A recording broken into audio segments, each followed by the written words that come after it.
नमस्कार, मेरा नाम है ज्ञानेश्वर मारुति ढमाले। PRN नंबर है 22110489। मास्टर्स इन वैदिक लिटरेचर के थर्ड सेमेस्टर के अंतर्गत जो उपवेद सब्जेक्ट है, उस सब्जेक्ट का जो प्राचीन भारतीय समाज में क्षत्रिय समुदाय का महत्व और भूमिका, ये जो प्रश्न है, इस प्रश्न के ऊपर अभी मैं कुछ टिप्पणी करने जा रहा हूँ। वैसे तो हमारे ऋग्वेद काल से ब्राह्मण, क्षत्रिय, वैश्य और शूद्र, ये 4 वर्ण प्रचलित हुए हैं हिंदू समाज में। इन चारों वर्णों में से जो एक क्षत्रिय वर्ण है, इसके बारे में अभी हम कुछ बात करते हैं।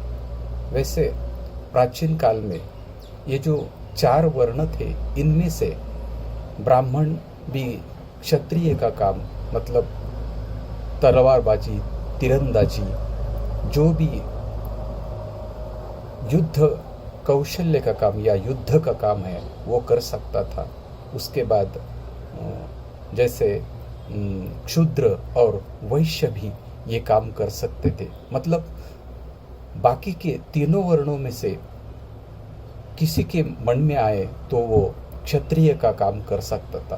तो इस तरह से एक उदाहरण हम दे सकते हैं, जो है कि भगवान परशुराम का उदाहरण हम यहाँ दे सकते हैं कि जो वर्ण से ब्राह्मण होने पर भी जिन्होंने 21 बार इस पृथ्वी को निक्षत्रिय किया था।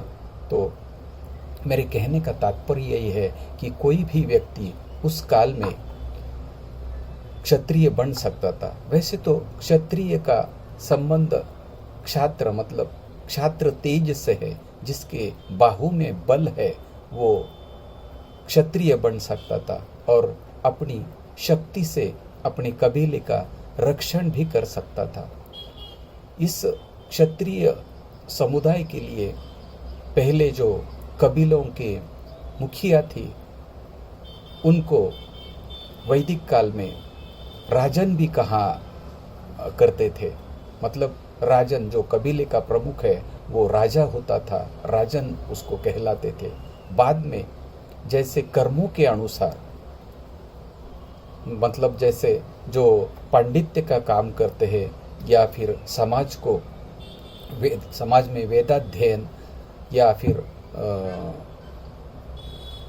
जो पूजा विधि या फिर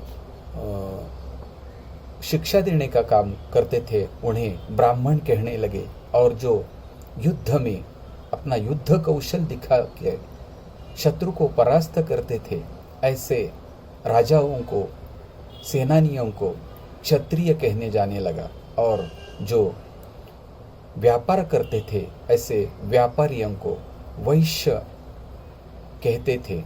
और जो खेती करते थे या फिर अनुषंगिक इतर काम करते थे, उन्हें क्षुद्र कहते थे। ऐसे चारों वर्णों में समाज की ये व्यवस्था होती थी। तो ये जो क्षत्रिय है, ये क्षात्र का मतलब अपने राज्य का रक्षण करते थे और इन्हें युद्ध कौशल में पारंगत होना था। जो पारंगत थे, ऐसे ही उस कबीले के मुखिया हुआ करते थे, राजा हुआ करते थे। तो ये जो क्षत्रिय है, ये समाज में इनका क्या काम था? तो अपने राज्य का रक्षण करना, साथ में दान करना, उसके साथ में वेदाध्ययन करना और निष्कपट भाव से अपना राज्य चलाना। विषयों से दूर रहना है, विषय वासनाओं से दूर रहना है। क्योंकि अगर राज्य करना है, राज्य का शकट करना है, तो विषय के अधीन जो राजा हुए हैं, उनके द्वारा उनका राज्य किसी और राजाओं ने छीन लिया है या फिर उनका क्षात्र तेज कम हुआ है। इसलिए अपने राज्य के ऊपर ध्यान रहने के लिए, अपने राज्य को अच्छी तरह से चलाने के लिए राजा कैसा होना चाहिए? तो वो 24 घंटे जिसके मन में राज्य के प्रति सद्भाव हो, अपने प्रजा के प्रति प्रेम हो और उनकी रक्षा करने का मन में भाव हो, ऐसा ही राजा बन सकता था। तो ऐसा कौन सा राजा है जिसका हम उदाहरण यहाँ दे सकते हैं? ऐसे यहाँ हम पांडवों में से धर्मराज का उदाहरण दे सकते हैं। यहाँ उसके ही पहले रामायण में हम राम का अगर चरित्र देखें तो राम भी एक ऐसे राजा थे जिनका अपने प्रजा के प्रति दायित्व अगर हम देखें तो उनके राज्य में कहीं भी किसी को दुख नहीं हुआ करता था। तो आज भी हम कहते हैं कि राजा कैसा हो तो राम के जैसा हो, राज्य कैसा हो तो राम के जैसा हो। और इन्हीं राम या फिर पांडवों का अपने राज्य के प्रति दायित्व की कथाएं सुनकर उनके बाद में छत्रपति शिवाजी महाराज इस महाराष्ट्र में पैदा हुए और जिन्होंने उनके ही जैसा स्वराज्य, जिसे सुराज्य कहते हैं, जनता का राज्य कहते हैं, ऐसा राज्य निर्माण करने का काम किया। और जिनको उस समय के जो हमारे संत थे, जिसमें संत तुकाराम महाराज थे, मौनी महाराज थे या फिर समर्थ रामदास थे, ऐसे संतों का राज्य करने में शिवाजी महाराज को बहुत सा योगदान था। कि इनके बारे में लिखते हुए हमारे समर्थ रामदास कहते हैं कि ऐसा राजा बहुत युगों के बाद पैदा हुआ। और इस तरह से क्षत्रिय को हम यहाँ क्षत्रिय के बारे में हम बात कर सकते हैं। और ऐसा ये जो क्षत्रिय जो धर्म है, ये इसके बारे में भगवत गीता में हमारे भगवान श्री कृष्ण ने अर्जुन को यही धर्म और यही कर्म करने को कहा है और उसका जो क्षत्रिय धर्म था उसी का पालन करने को कहा है। और इसी के लिए मेरे ख्याल से भगवत गीता का जन्म हुआ है।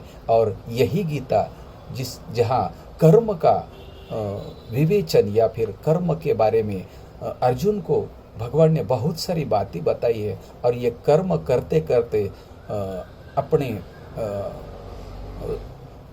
उन्हें ऐसा कहा कि अगर तुम यहाँ इस युद्ध में विजयी हुए तो स्वर्ग का राज्य उपभोगोगे, और अगर परास्त हुए फिर भी तुम स्वर्ग के अधिकारी बनोगे। इसीलिए क्षात्र धर्म का पालन करो। और ऐसा यह क्षत्रिय धर्म यहाँ हमें बहुत कुछ सिखलाता है और हमें बहुत कुछ प्रेरणा देता है। रामकृष्ण हरि।